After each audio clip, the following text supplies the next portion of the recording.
मामला हो, श्रीकांत का मामला हो, राय जी का मामला हो, कोई भी आके वो तो जिनके खिलाफ खबर लगेगी वो आवेदन देंगे और FIR हो जाएगी। तो ऐसे कैसे पत्रकारिता हम लोग करेंगे? जांच तो पहले हर बार ये रहता है, जबकि हर बार जांच का हम लोगों के लिए भरोसा दे दिया जाता है और जांच के पहले ही मामले दर्ज कर दिए जाते हैं। अध्यक्ष जी भाई प्रदीप दुबे जी के नेतृत्व में जो SP साहब को ज्ञापन दिया गया, और ये ज्ञापन केवल इसीलिए दिया गया है कि हम पत्रकार लगातार पुलिस प्रशासन का सहयोग करते हैं, राजनीतिक लोगों का सहयोग करते हैं। इसके बाद जब इन लोगों को जरूरत पड़ती है तो अपने प्रेस नोट ग्रुप बना के हम लोगों को भेजते हैं, अपनी वाहवाही करवाते हैं।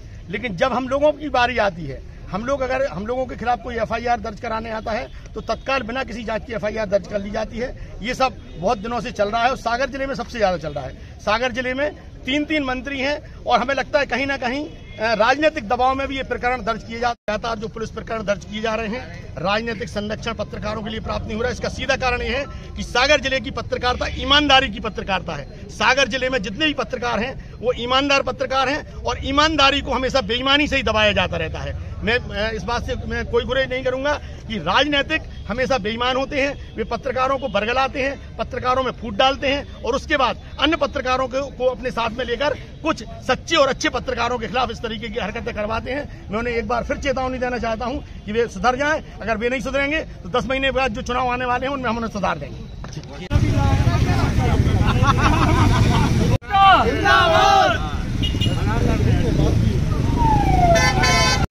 के पहले ही मामले दर्ज कर दिए जाते हैं। कम से कम 1 दर्जन हमारे जिले में पत्रकारों के खिलाफ मामले दर्ज हो चुके हैं और हम लोग चाहेंगे कि आप पहले जांच करने के लिए उसके लिए रखें कि जांच करें हम लोगों के बयान में, उसके बाद जो है मामले कायम करें, तब तो ठीक है। नहीं तो ऐसे तो रवि मिश्री चंद आ जाएंगे, वो कह देंगे आप लोगों की रिपोर्टों में मकान गिरा जैसा सोशल मीडिया पर चल रहा है, तो वो FIR कर देंगे। ऐसे तो सब लोग FIR करेंगे हम लोगों को। ठीक है, हम इसमें जांच भी कराएंगे और ये जो मामला हुआ इसमें भी जांच कराएंगे और आगे हम इस बात पे रखते ध्यान। आज आप लोग भाई साहब किस मामले को लेकर आए हैं यहाँ SP को ज्ञापन देने?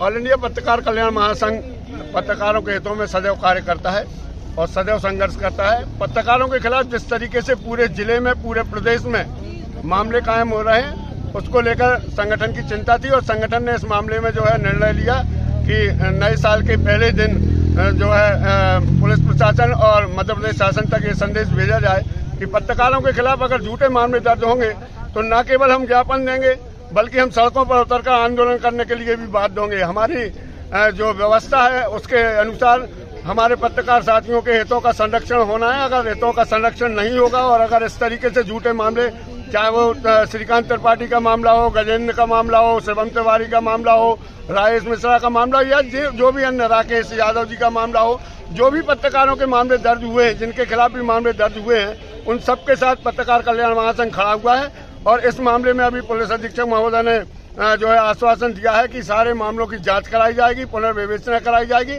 और उन मामलों में अगर दोषी हैं तो कार्रवाई के लिए भी हम लोगों ने कहा है। लेकिन अगर दोषी नहीं है तो जिनने FIR की है उनके खिलाफ भी मामला कायम होना चाहिए, उनके खिलाफ भी कार्रवाई होना चाहिए। और जिस तरीके से मामले पत्रकारों के खिलाफ कायम हो रहे हैं जिले में, उन पर रोक लगाई जाना चाहिए। अन्यथा की स्थिति में हमारे विकल्प खुले हैं और हम सड़कों पर उतरकर आंदोलन करने के लिए बाध्य होंगे। क्या मामला है श्रीकांत जी, आप पे क्यों FIR की गई? एक डॉक्टर सर्वेश जैन है जिन्होंने एक पत्रकार वार्ता आयोजित करके ये बताया था कि हमने 25 हार्ट अटैक के मरीजों पर, हार्ट के मरीजों पर एक इंजेक्शन का प्रयोग किया। तो हमने ये खबर उठाई थी कि आपने 25 मरीजों पर प्रयोग किया है, तो क्या इसकी किसी कमेटी से परमिशन है या कोई भी आदमी कहीं से भी कोई भी रिसर्च किसी डायरेक्ट सीधा ह्यूमन ट्रायल करने लगेगा? तो इस मामले को हमने उसमें खबर उठाई थी और डॉक्टर साहब द्वारा जो है मेरे खिलाफ ये आवेदन यहाँ पे दिया गया कि उनकी छवि धूमिल हुई। लेकिन जब इस मामले की FIR हुई तो उस पर मुझ पर पैसे लेने और ब्लैकमेलिंग के धाराएं लगाई गई। तो जब मेरा ये कहना है कि जब व्यक्ति ने वो आवेदन ही नहीं किया तो पहली बात तो धाराएं लगा दी गई और दूसरा कि मुझसे मतलब FIR पुलिस कर्मी ऐसे छुपाते रहे 3 दिन तक।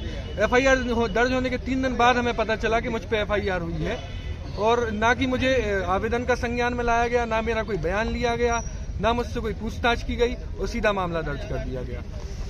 गजेंद्र जी, आपका क्या मामला है? आप पे भी FIR की गई थी? मेरे ऊपर FIR की गई है जयश्री नगर थाने में, जो कि अभी भी लंबित चल रही है 3 महीने से। मैंने लगातार वहाँ से थाना अंतर्गत जो चैन सिंह अपराधी है, हिस्ट्री सीटर है, 30,000 रुपये का इनामी है पुलिस के द्वारा, उस पर लगातार खबरें बनाने से जैसी नगर पुलिस ने आनन फानन में अपने ही लोगों से ग्राम रक्षा समिति के सदस्यों को बुला के आवेदन लेके और एक पक्षीय FIR कर, उन्होंने मुझसे भी नहीं जानना चाहा कि आपका पक्ष क्या है।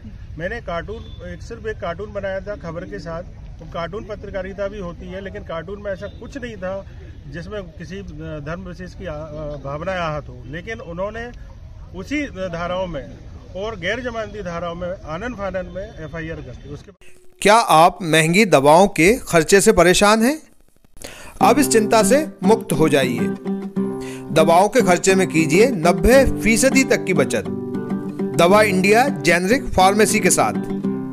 उच्च गुणवत्ता और कम कीमत दोनों एक साथ। 1500 से अधिक दवाइयां उपलब्ध, सभी उत्पाद FDA द्वारा प्रमाणित। हमारा पता है Dawa India generic pharmacy, Sugandha complex, Parkota सागर।